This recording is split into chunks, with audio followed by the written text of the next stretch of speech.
Hola a todos.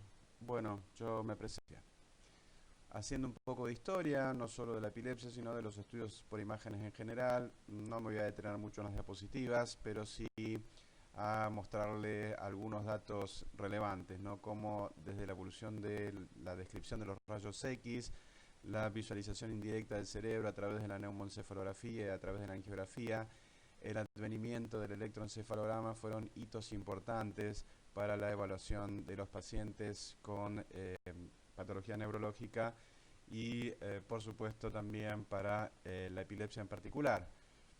Muchos de los que estudiaron, digamos, estudios por imágenes han ganado el premio Nobel.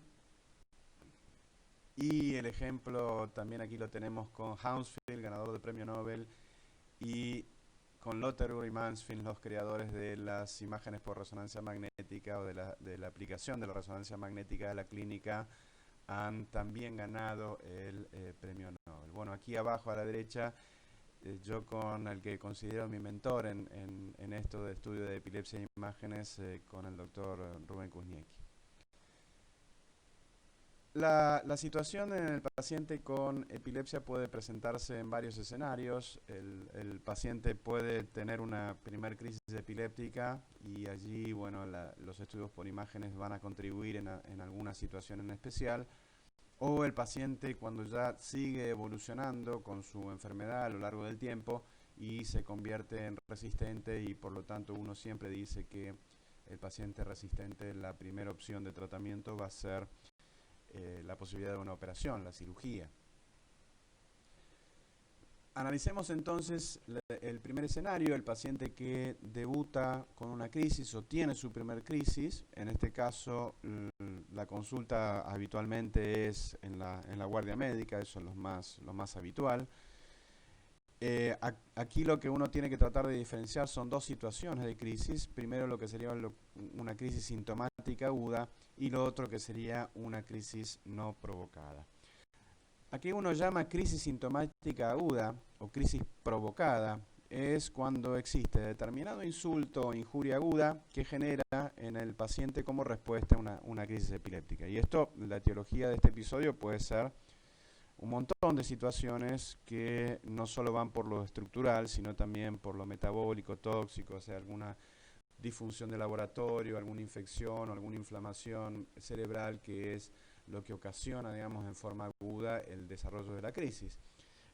Entonces aquí el rol del diagnóstico por imagen va a ser fundamentalmente desde el punto de vista de identificar la etiología en una forma aguda, sobre todo y particularmente enfocado hacia una lesión estructural.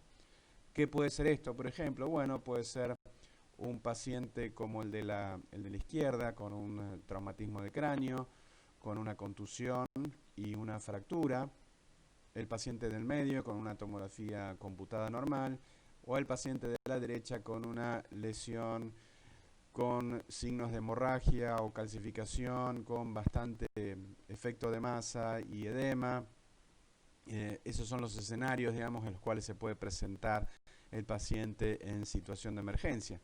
Por lo tanto, digamos que está de más decir que en la situación de emergencia, la tomografía computada, un método que debería ser ampliamente distribuido dentro de la medicina en general, digamos, sería el método de elección para tratar de evaluar si el paciente requiere algún tratamiento o conducta aguda, o el paciente puede ser evaluado en forma crónica. Esa es un poco la situación de los estudios por imágenes en la emergencia, en la guardia, con el paciente que se presenta con una primer crisis.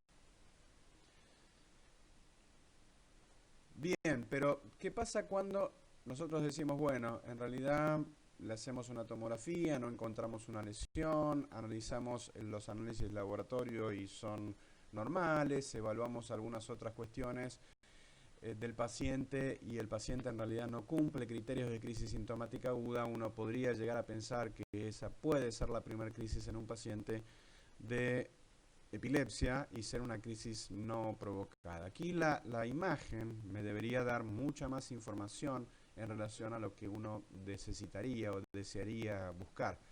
Estas crisis, digamos, descartada la crisis sintomática aguda, son lo que se denominan crisis no provocadas, y es allí donde uno va a apuntar por el tema del estudio del paciente con epilepsia. ¿Y por qué es esto relevante? Bueno, esto es relevante porque en la definición de epilepsia, hoy un paciente con una crisis y algún elemento predictor de que el paciente pueda volver a recurrir, ya uno debería tener el diagnóstico de epilepsia e iniciar un tratamiento. Y allí la imagen cobra un rol fundamental.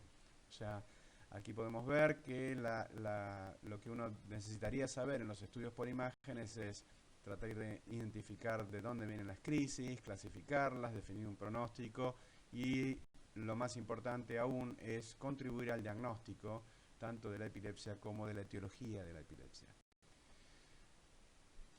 Veamos otra vez el tema de la historia para el estudio por imágenes en los pacientes con crisis no provocadas. Por supuesto, el primer tomógrafo diseñado por Hounsfield, donde allí vemos un pseudo paciente, digamos, puesto dentro del tomógrafo, horas y horas de adquisición del estudio. Por supuesto que los métodos han sido mejorados a lo largo del tiempo, pero fíjense acá, por ejemplo, en esta diapositiva, tomada de un trabajo de Gastaut del año 1979, año pleno de desarrollo de la imagen, donde lo que más frecuentemente se veía en los pacientes con epilepsia era, por ejemplo, atrofia. O sea, hoy atrofia no es considerada como una lesión epileptogénica, o sea, uno busca alguna lesión en particular.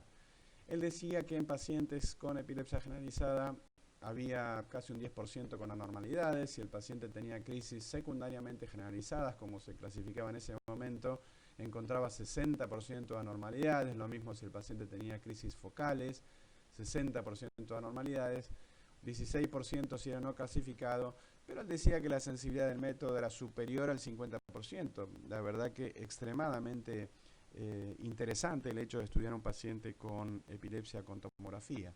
Pero bueno, aquí no nos olvidemos que la incorporación de la atrofia como un hallazgo puede hacer que ese método incremente la sensibilidad.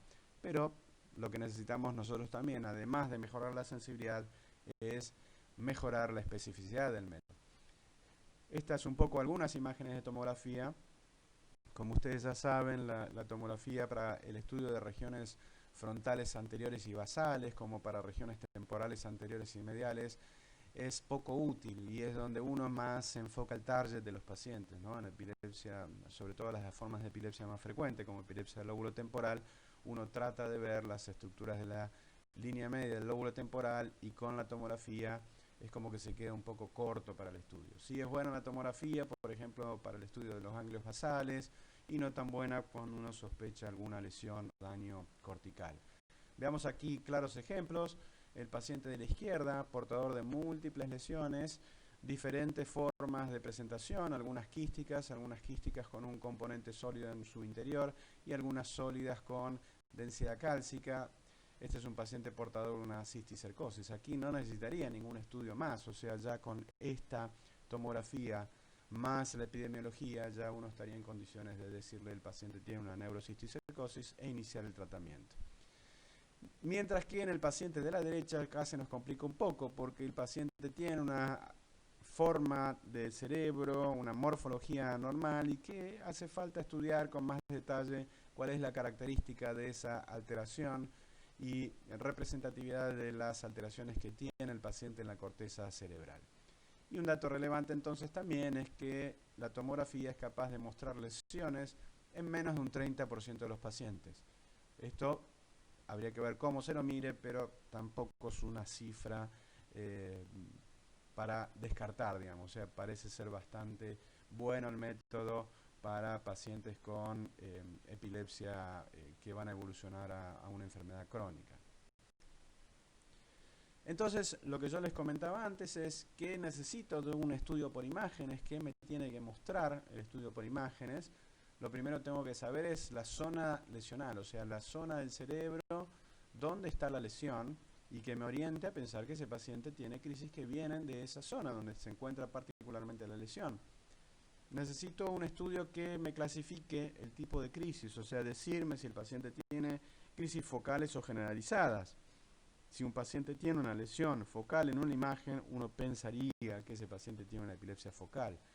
Me permite también, o me tiene que permitir también definir un síndrome, o sea, la constelación entre clínica, electroencefalograma y estudio por imágenes para definir si el paciente, por ejemplo, es portador de un síndrome particular que haga modificar el tratamiento. También que me permita definir un pronóstico, o sea, yo tengo que decir si el paciente ese va a andar bien o va a andar mal en función de lo que vea en el estudio por imagen y necesariamente contribuir al diagnóstico tanto de la enfermedad, ayudarme a decir si el paciente tiene epilepsia, pero más aún de cuál es la causa de la enfermedad, o sea, saber la etiología de la enfermedad. Sin duda, con todos estos ítems, el método de elección son las imágenes por resonancia magnética. Vamos a analizar cada uno de los ítems a saber. Un poco también volviendo a las recomendaciones de cuáles son los estudios o cómo debe hacerse el estudio por resonancia magnética, la Liga Internacional en el año 1997 definió más o menos cuáles deberían o cómo debería estudiarse un paciente a través de un estudio por imagen. O sea, aquí claramente lo que dice allí, que la resonancia magnética es el método de elección, que habría que usar T1 y T2 con un mínimo espesor de corte que permita el resonador, cubriendo todo el cerebro, al menos en 2 planos, y sería ideal también adquirir imágenes volumétricas, o sea, esto para el postprocesamiento. Que el contraste no es necesario y que la imagen debe ser interpretada por un radiólogo experto o por el clínico neurólogo experto en función de obtener o aumentar la sensibilidad del método y mejorar bastante la especificidad. Este fue inicialmente el protocolo que se usó y que se sigue utilizando en muchos centros. Es un protocolo que incluye la adquisición en T1 sagital. La imagen en T1 sagital nos es extremadamente útil para identificar en los cortes parasagitales al hipocampo. Una vez que uno identifica al hipocampo en esos cortes parasagitales, lo que hace es planificar la angulación de cortes axiales en función de ese eje mayor del hipocampo, y allí podemos ver arriba también a la derecha las imágenes obtenidas en T2 de todo el hipocampo en su extensión. Posteriormente se vuelve sobre ese eje mayor del hipocampo y se trazan cortes perpendiculares y allí se obtienen los cortes o las imágenes coronales en secuencias con alto contraste tisular, como son el FLAIR, la inversión-recuperación, la adquisición volumétrica y también se puede obtener cortes en imágenes T2. O sea, este es el protocolo que se ha utilizado o se sigue utilizando por muchos centros por años y con una gran utilidad y con un gran rendimiento para el diagnóstico de pacientes con epilepsia en la detección de lesiones, particularmente en las estructuras mesiales del lóbulo temporal.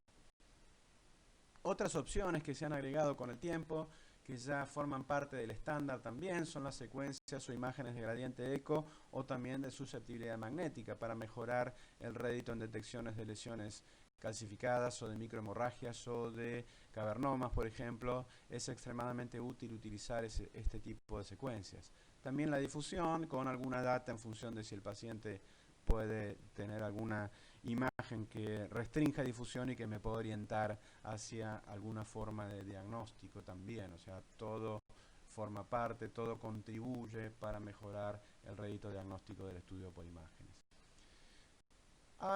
Los estudios, digamos, han ido evolucionando porque también han ido evolucionando los resonadores y este es un estudio particularmente bien hecho porque lo que compara son cada una de las secuencias y cuál sería, digamos, la mejor secuencia para visualizar las lesiones que uno puede ver en resonancia magnética. Pero también lo que es importante acá, el Essential 6, porque en realidad lo que analiza son 6 secuencias o 6 imágenes obtenidas en resonancia magnética, fíjense en el cuadro de arriba a la derecha, cómo vamos viendo cada una de las secuencias y cómo va incrementando la sensibilidad. Por supuesto que aquí está tomado el 100% sensibilidad de lesión epileptogénica, pero en un todo, ¿no? O sea, considerar la resonancia magnética de ninguna manera es 100% sensible para la detección de lesiones, pero sí las lesiones que uno detecta, digamos, y y analiza cada una de las secuencias por separado, este sería el rédito diagnóstico de cada una de las secuencias y las sumadas en su totalidad, ¿no? Y abajo a la derecha también lo que podemos ver es la forma de adquisición de cada una de las imágenes. O sea, volvemos con la adquisición volumétrica inicial de 1 milímetro isotrópica, con las secuencias T2 axiales y coronales, el FLAIR axial y coronal, y las secuencias para detección de calcio y hemo, o gradiente de eco o susceptibilidad magnética como uso en plano axial. O sea, este podría, digamos, en cierta forma ser un diseño de un protocolo un poco más moderno, más actualizado, pero sobre todo lo que ha mostrado ha sido cuál es la sensibilidad de cada una de las secuencias en función del diagnóstico de la detección de las lesiones. La Guía Internacional de Epilepsia también, la Liga Internacional de Epilepsia es la entidad regidora, digamos, en esto de los que hacemos epilepsia, de sentar las bases, digamos, de cada una de las situaciones que se plantean en función del estudio de pacientes, en función de definir diagnóstico, clasificación, etcétera, etcétera. Y ha hecho, digamos, o ha publicado estas guías en función de cómo estudiar a los pacientes pediátricos también. Fíjense que en realidad, excepto algunas situaciones particulares, como formas de epilepsia, como epilepsia de ausencia, epilepsia mioclónica juvenil, todos los pacientes en realidad deberían ser estudiados a través de imágenes por resonancia magnética. Fíjense ahí la sensibilidad de la TC, nuevamente en menos del 20%.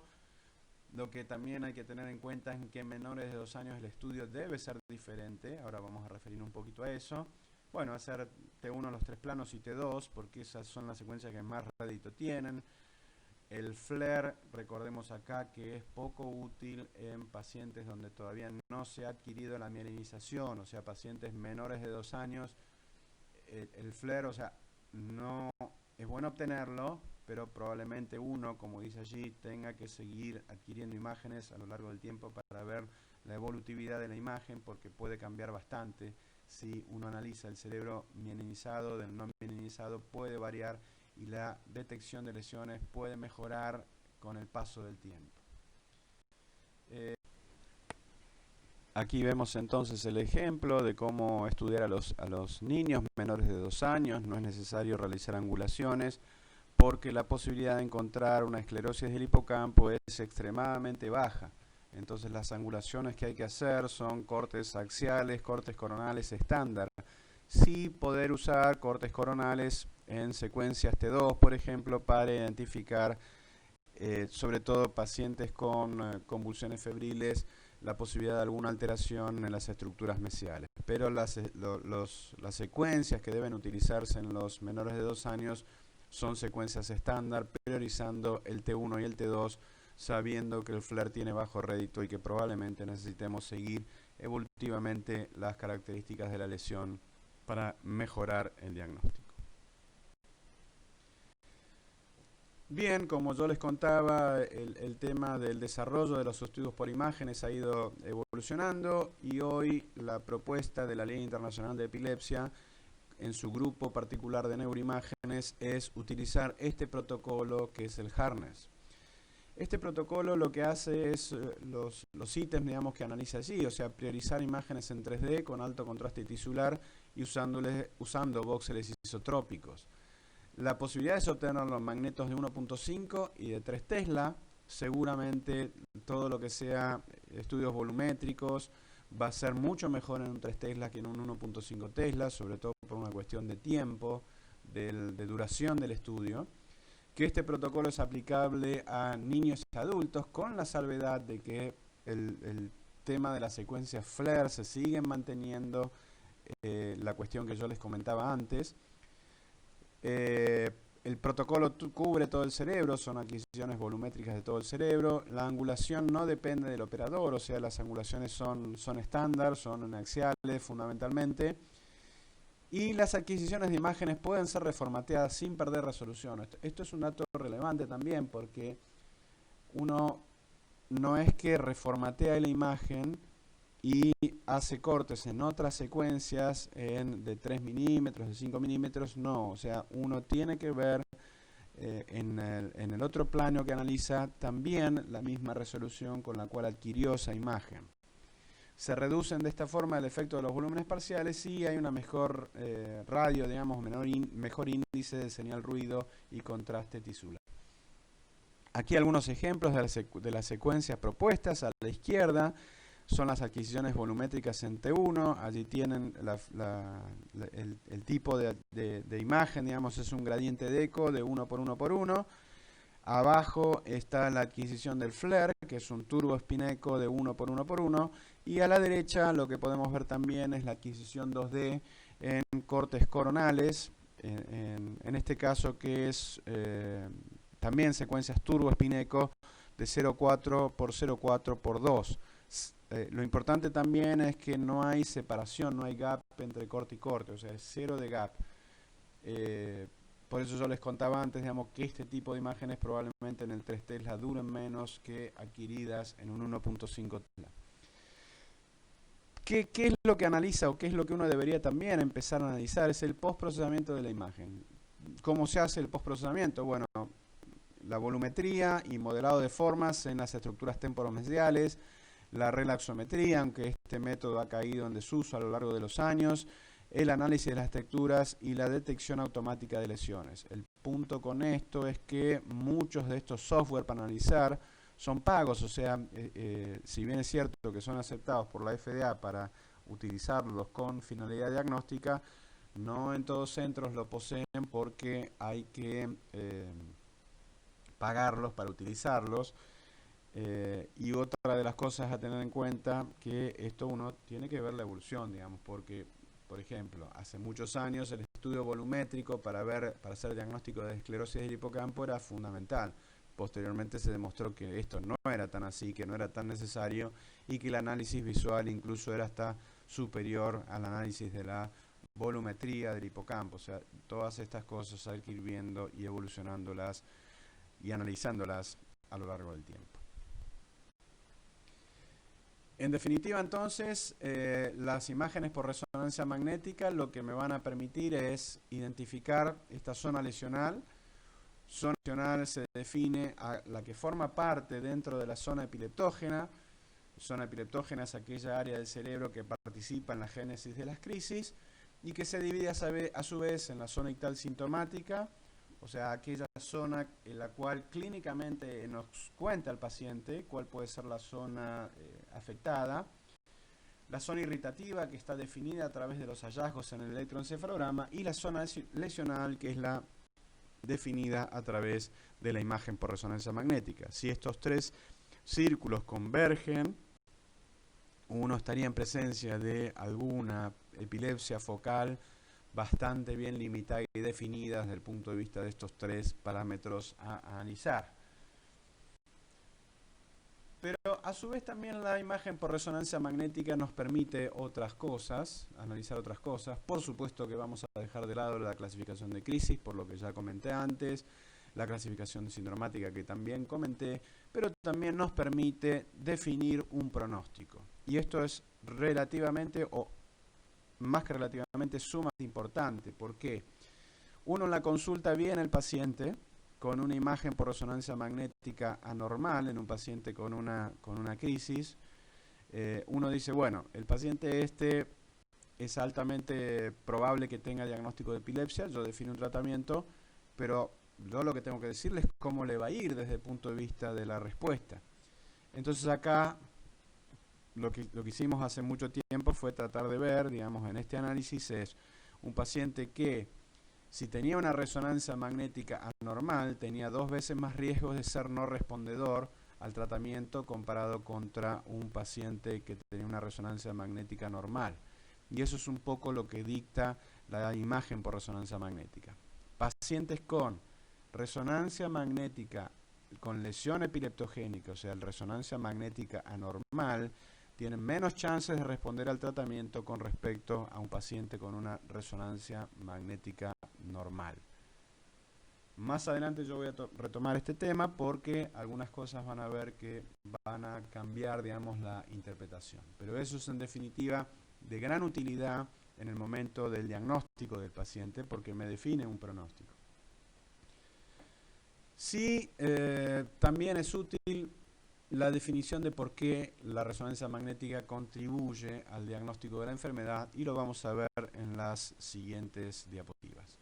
Acá tenemos un caso de un paciente de 17 años, hace la consulta en el consultorio, derivado por el clínico porque tuvo un episodio donde le contaron que se quedó inmóvil y luego comenzó a sacarse la ropa.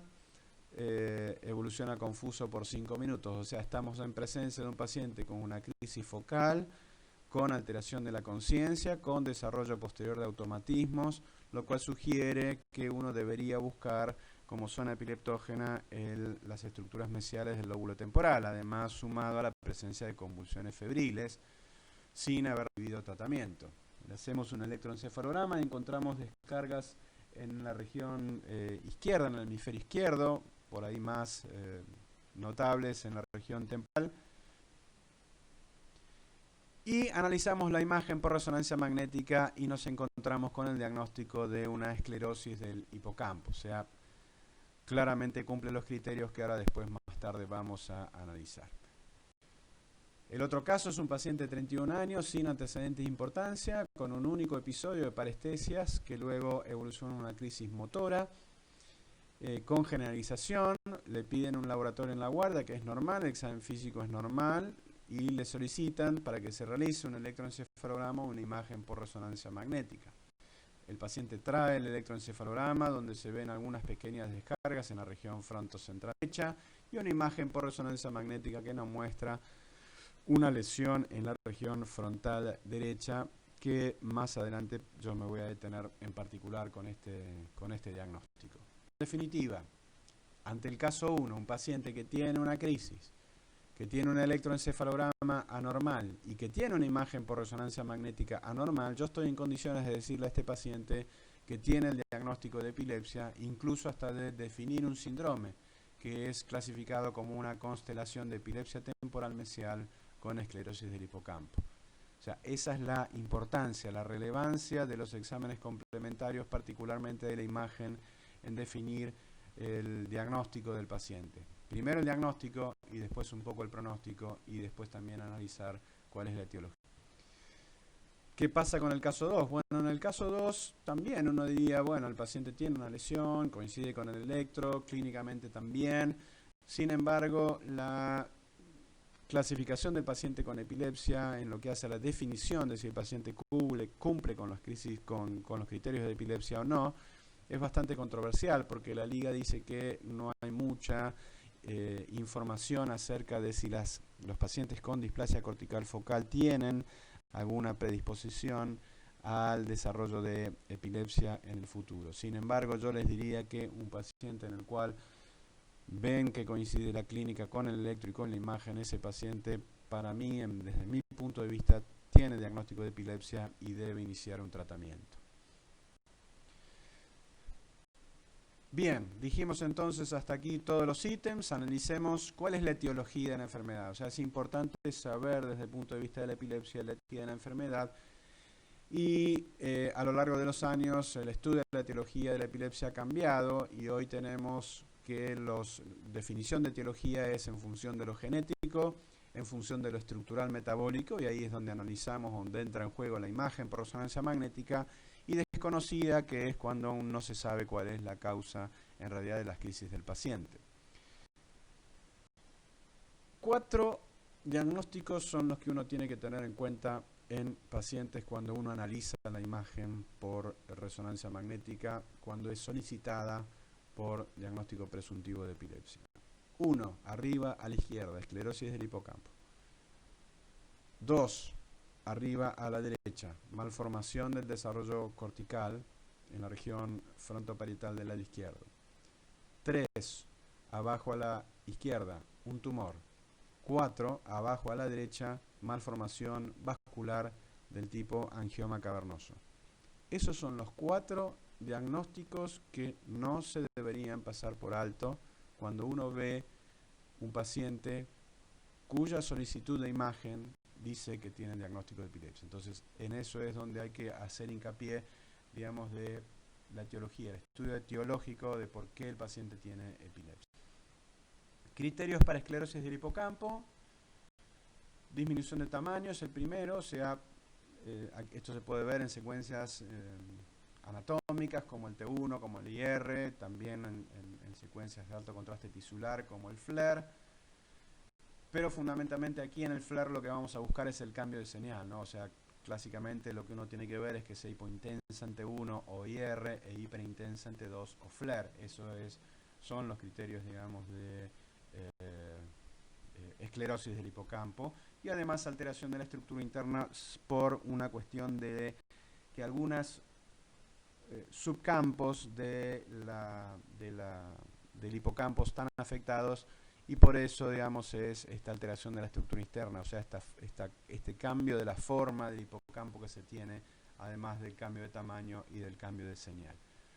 Con estos criterios uno podría hacer el diagnóstico de esclerosis del hipocampo con una sensibilidad del 95% y una especificidad también cercana al 95%. Entonces es vital contar con un buen estudio de imágenes de resonancia magnética.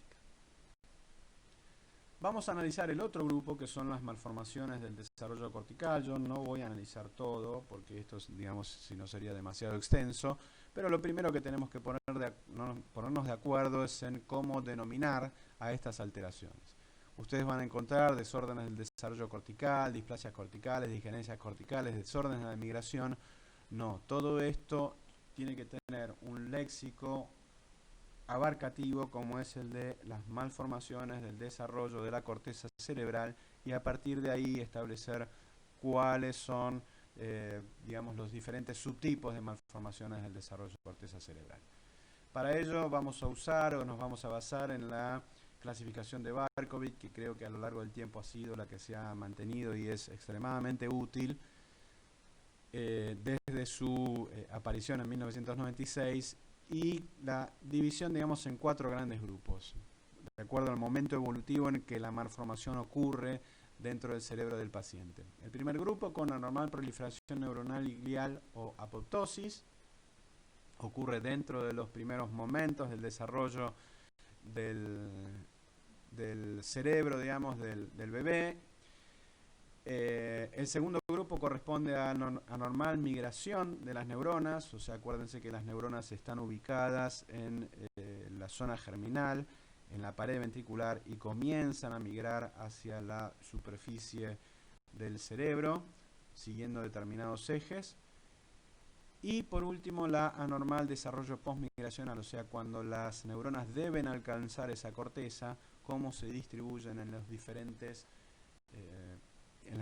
capas, digamos, de neuronas que ocupan, en definitiva, la posición final en esa corteza cerebral.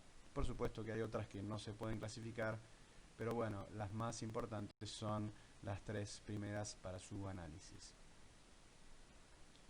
Detengámonos un poquito en la primera. Aquí yo quiero hacer o remarcar bastante lo que se denomina mTOR-patías. mTOR es porque desde el punto de vista fisiopatológico la participación o la mutación, digamos, de este gen regulador de la rapamicina, que participa en el crecimiento de la homeostasis, es lo que ha definido, digamos, a este grupo de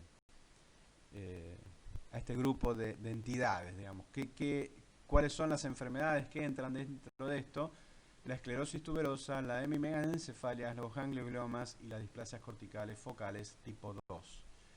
Algunos ejemplos de esclerosis tuberosa, aquí podemos ver en cortes axiales. Lo primero, digamos, que uno ve en los pacientes con esclerosis tuberosa son esas alteraciones en la pared ventricular, que son calcificaciones.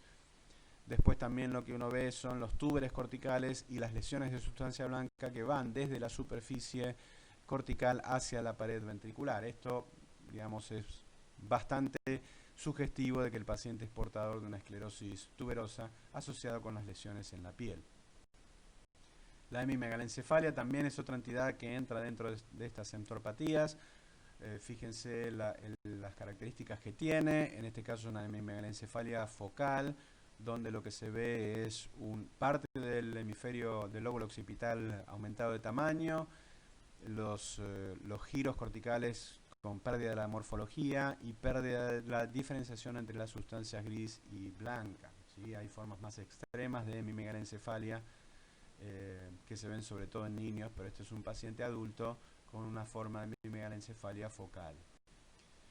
Y las displasias corticales focales, y acá yo me voy a detener un poquito porque en realidad esto de las displasias corticales focales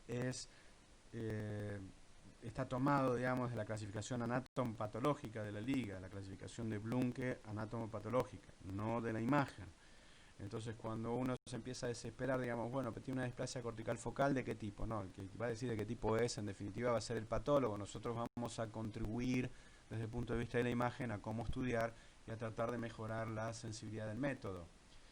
Las displasias corticales tipo 1, que son estas que vemos acá en la parte superior de las diapositivas, es prácticamente imposible de diagnosticar a través de las imágenes estándar, o sea, es muy raro que uno vea alguna alteración sugestiva de una displasia cortical focal tipo 1 en la imagen por resonancia magnética, pero sí en las displasias tipo 2.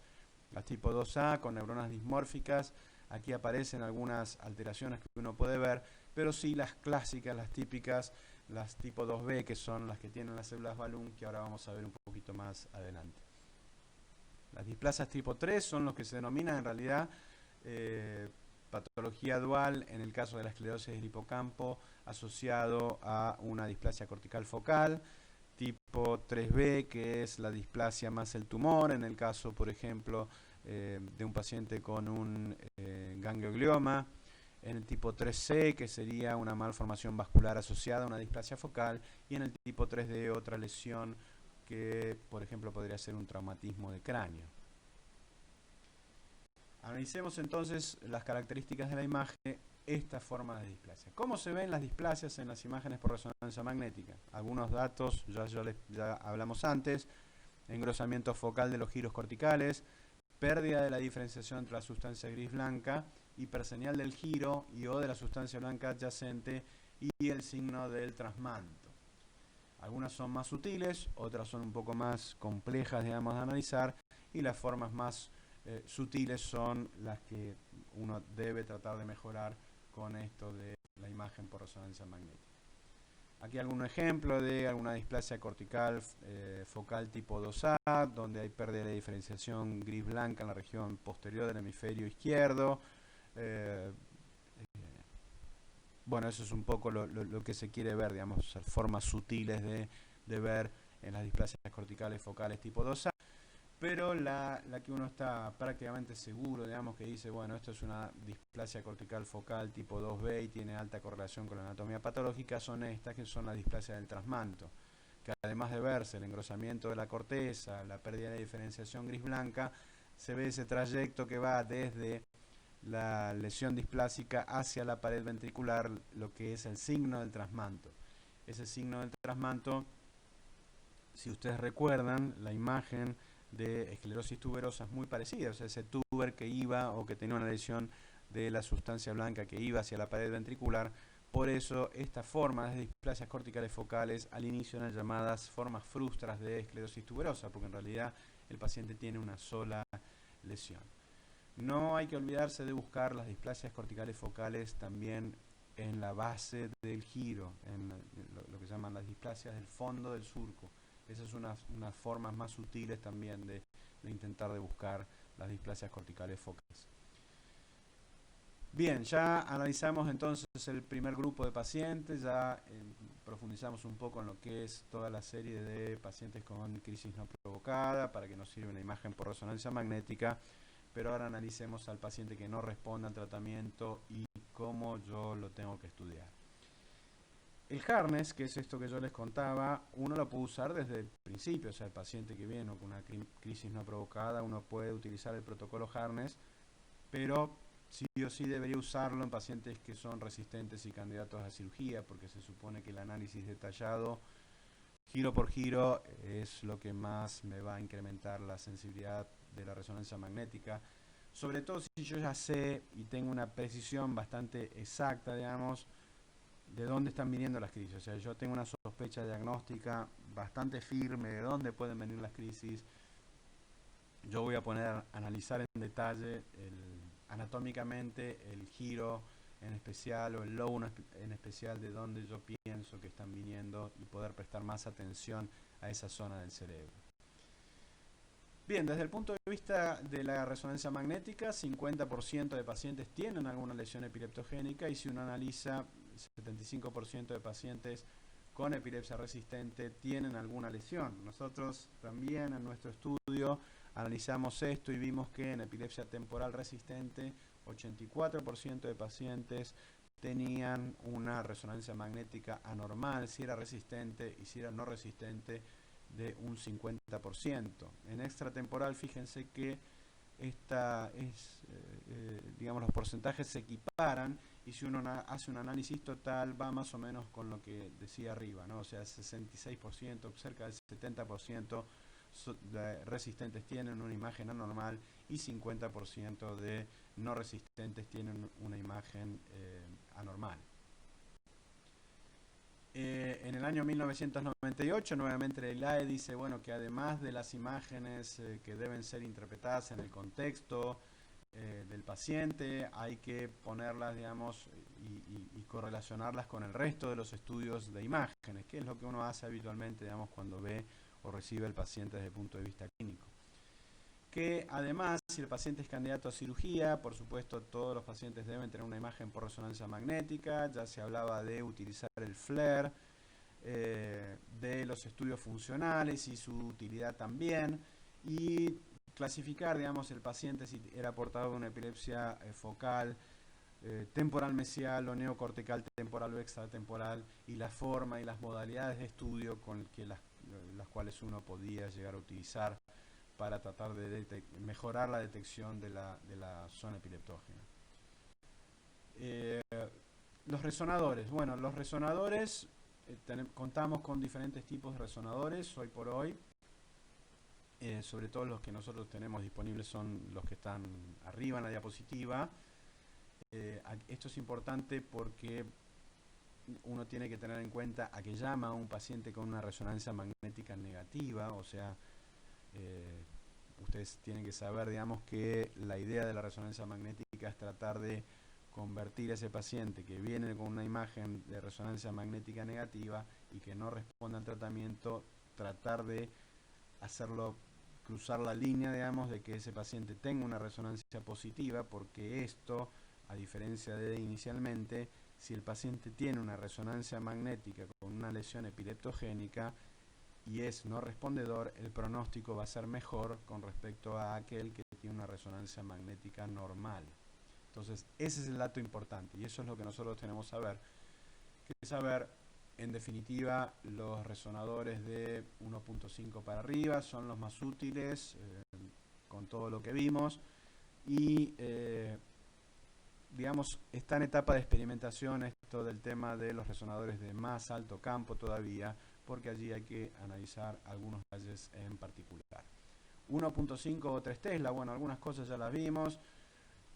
Desde el punto de vista anatómico no hay mucha diferencia, sí desde el punto de vista de los estudios funcionales. Los estudios funcionales, los estudios volumétricos, todo seguramente va a ser mucho mejor, más fácil de procesar, con menos tiempo en los resonadores de más alto campo, comparados con los de menos campo magnético.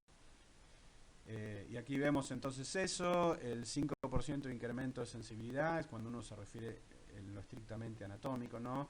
Y acá hay que tener cuidado en resonadores todavía de más alto campo porque uno debería analizar bien en detalle la anatomía porque no sea que interprete variantes anatómicas como un estudio anormal, entonces hay que tener mucha cuidado y mucha prudencia cuando los equipos de más alto campo empiecen a aparecer para su uso en la parte asistencial. Bien, volvemos nuevamente a los pacientes resistentes y candidatos a cirugía. La resonancia nos permite identificar al candidato, planificar con el neurocirujano. Planificar con el neurocirujano decía la posibilidad de abordaje quirúrgico, pero lo que uno plantea también en un paciente con epilepsia resistente es la posibilidad de usar imágenes multimodales, tanto anatómicas como funcionales, para evitar los estudios invasivos. Entonces, de esa forma, el paciente podría evitar el estudio invasivo, reducir la morbilidad y dedicarse un poco más, digamos, al estudio, a la cirugía anatómica, sin necesidad de hacer de poner electrodos en el cerebro, implantes y obtener, digamos, de esa forma la detección de la zona epideptógena. O sea, la imagen, la contribución en los años venideros va a ser fundamental. Aquí, por ejemplo, tenemos en pacientes con epilepsia resistente dos elementos que uno tiene que tratar de analizar.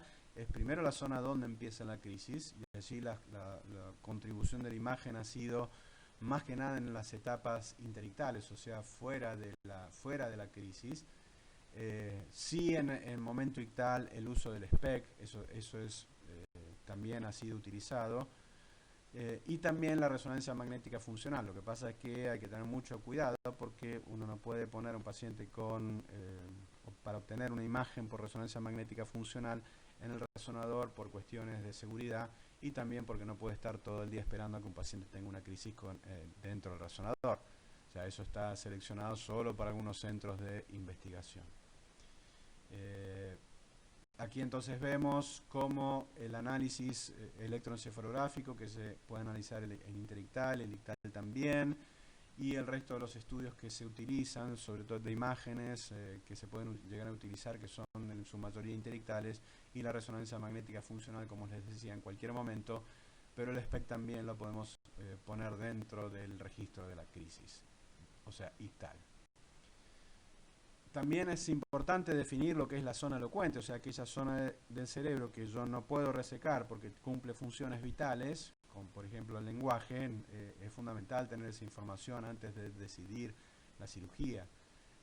Para ello, bueno, han contribuido bastante la magnetoelectroencefalografía, las imágenes por tensor de difusión y la resonancia magnética funcional, particularmente esta última, en definir áreas del lenguaje, en definir áreas motoras. O sea, eso ha sido fundamental a la hora de tomar decisiones para tratar de ver si el paciente se puede resecar una lesión o no, de acuerdo a la ubicación y a la funcionalidad. Entonces, ¿cuál es nuestro desafío? Sin duda, lo que yo les contaba antes, el desafío es tratar de convertir, sobre todo en el paciente candidato a cirugía, una resonancia magnética normal en anormal, porque el pronóstico de ese paciente va a ser mucho mejor si tiene una resonancia magnética anormal, porque lo convierte en un candidato a cirugía potencial. Así que bueno, esto fue todo y muchas gracias, y seguimos en contacto.